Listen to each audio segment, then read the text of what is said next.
This morning on Wake Up NonStop Local, a wildfire outside of Leavenworth now prompting level 3 evacuations. The scale of those evacuations and who's being told to go now, coming up. And if they'd followed those protocols to this day, Victor Perez would be alive. Plus, no criminal charges against the police officers in Pocatello who shot and killed a 17-year-old boy. Coming up, why the family isn't giving up their civil case just yet. And we remain under a weather alert at NonStop Local because not only are we facing another day of high heat, but also air quality concerns as more dense smoke is set to make its way into the region. As a parent, that's unacceptable. Like, there has to be a better way for these kids to learn. And this morning, the heat is on inside the classroom. The concerns from parents in the Riverside School District with their kids stuck in hot classrooms without AC. What's being done about that? Coming up. Are you going to get me in jail? No, I'm not going to put you in jail. But he did end up in the back of a cop car. We're talking about a 5-year-old who sneaked out of his house to Chick-Fil-A, his bold breakfast adventure, coming up on Wake Up NonStop Local. Wake up, you gotta rise to the sun, and here it comes, it's time to make the best of what you got to give. It's all about rising, and I wanna be there.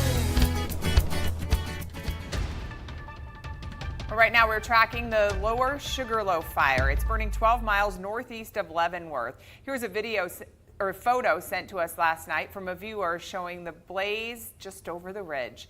Thanks for joining us. I'm Kalai Chalk. And I'm Sam Adams. The Chelan County Sheriff's Office has now issued level 2 and level 3 fire evacuation orders for Ardenvohr. This is about 25 miles from Leavenworth. This fire now between those two. The Washington Department of Natural Resources says the fire was caused by lightning on Monday. The Chelan County Emergency Management now says level 2 evacuations will be affecting the area. This is from Mad River Road up to address 426. And then level 3 orders in place. This is for address 427 and above. So far, this fire has burned 4,000 acres. All right, and wildfires across the region are creating poor air quality across the inland northwest. With that, let's get to the Weather Center. All right, Jenny Power with a first look at the forecast. You got a lot to cover between the hot and that haze. Yeah, guys, we are in for it yet again here for the day today. Not only are we going to be seeing extreme heat, but we have widespread air quality alerts in place and another round here of fire danger. But the big thing that you're going to notice here as you head out the door does have to do with some pockets of unhealthy air quality. All these counties shaded in gray issuing their own air quality alerts. We are seeing here some really dense pockets of smoke because of fires that are burning up in Stevens County as well as over towards central Washington. And with the winds moving here from the east, some areas are anticipating to really be in the thick of it by early afternoon. On top of it, we're also dealing with high heat as the extreme heat advisories and warnings are still in place until tonight. Live look over downtown Spokane where you can really see some of that dense smoke and haze. Our start time temperatures are in the low to mid 60s for Spokane and Coeur d'Alene, but we are set to jump here into the mid to upper 90s and another round of triple digits. So that's what we have on the radar for the day today. I'm also tracking red flag warnings going back into place for this afternoon, the outline of that and what you need to be prepared for in 10 minutes. Sam Kalai. Okay, Jenny, thank you. And while people are affected by the haze, they're also being affected by the smoke.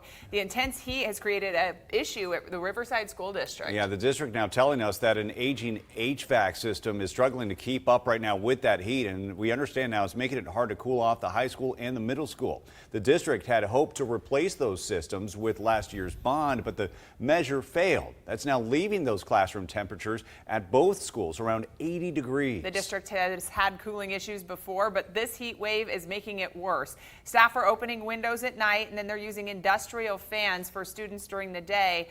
But one mom says it's just not enough. As a parent, that's unacceptable. Like, there has to be a better way for these kids to learn. Because, I mean, if that's the first thing they say when they come home is, oh, wow, it's so hot in our classrooms. Like, they're not going to be able to efficiently learn that way. School district is running an $18 million bond this November. $16 million of it would go to a new HVAC system if it passes. The other $2 million would go to safety and security.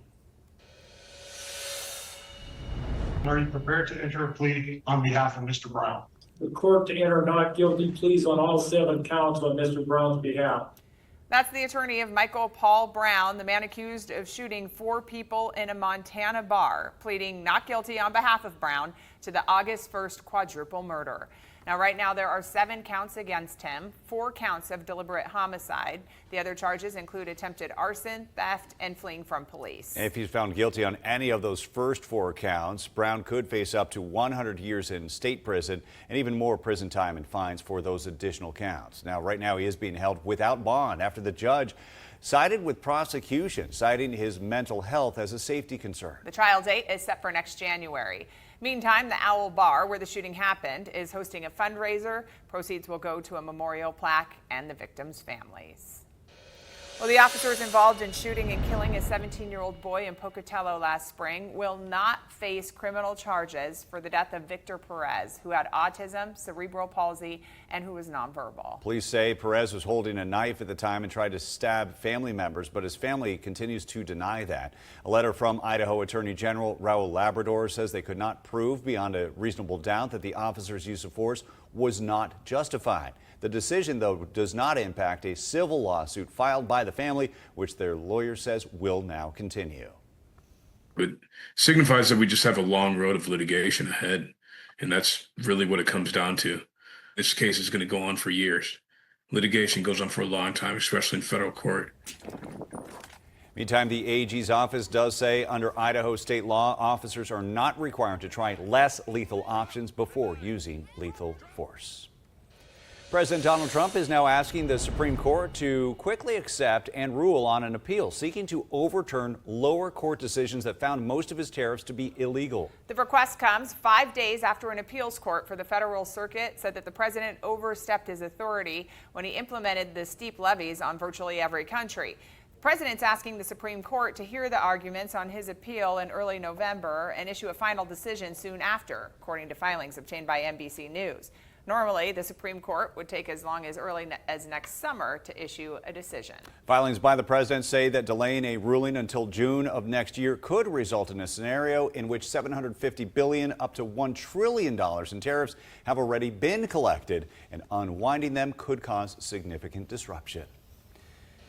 All right, 6:37 this morning. We always hear those words. Breakfast is the most important meal of the day. But a 5-year-old in Florida was determined to eat, even if it meant sneaking out of his house and walking to Chick-Fil-A. Now the staff at the restaurant gave William some food, and then they called the police. Police put William in their patrol car and were set off to bring him home. Hey, buddy, where's your house at? We were wondering where did this child come from. Is it right here? None of these doors are open. None of these garages are open. I don't live in a duck pond. He must have been driving by the duck pond at the time. He's like, I don't live there. Eventually, they found his house, though, and they woke up mom and dad. They were shocked that their son had left and was able to squeeze through a fence. Okay, William, by the way, later met up with those officers and gave them cookies as a thank you for the ride home. Hope to not see you again soon. Oh my gosh. And you can just see like the expression on the parents' face too. Like they were just sleeping, woken up, and just total disbelief. Oh my gosh. And you know when your kids are little, you got to keep an eye on them constantly. Like usually you hope when we're all asleep that the kid's asleep too, not sneaking out of the house, going to Chick-Fil-A. Yeah. Happens at my house, but teenagers, and they're allowed to leave. And hopefully as long as they don't come back in a police car, then they're doing okay. Exactly. True. Still to come here on Wake Up NonStop Local, changing the game. The NFL's back tonight on NBC in Philly. All right, now we're going to go over some big rule changes going into effect tonight and this Sunday for those Seattle Seahawks. That's coming up. Plus, we remain under a weather alert. We've got another day here of air quality concerns as well as high heat and elevated fire danger. The details when we come back.